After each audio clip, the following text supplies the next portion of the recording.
নমস্কাৰ সকলকে স্বাগতম জনাই আজিৰ ভিডিঅ' আৰম্ভ কৰিছোঁ। আপোনালোকে নিশ্চয় জানে আমি ছাদত মাছৰ কাৰ্টুনত এনেদৰে পাচলিৰ খেতি কৰোঁ। সম্পূৰ্ণ জৈৱিক পদ্ধতিৰে আমি এনেদৰে পাচলিৰ খেতি কৰোঁ। ইয়াতে কোনো ধৰণৰ ৰাসায়নিক সাৰ আমি ব্যৱহাৰ কৰা নাই। মাছৰ কাৰ্টুন এখন খালী পৰি থকাত ভাবিলোঁ কিবা এটা লগাই দিওঁ। তাৰ বাবে মই প্ৰথমতে চাওক মাটিখিনি এনেদৰে ৰেডি কৰি ল'লোঁ। পৰহি ৰাতি কলমৌ শাক আনিছিলোঁ খাবৰ বাবে। শাকখিনি খালোঁ, ঠানিবোৰ মই পেলাই দিয়া নাছিলোঁ। সেই ঠানিবোৰে মই ইয়াতে লগাই আছোঁ।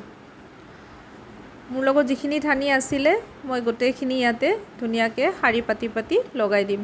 এয়া চাওকচোন, কেইদিনমানৰ ভিতৰতে ইয়াতে নতুন পাত আহি যাব।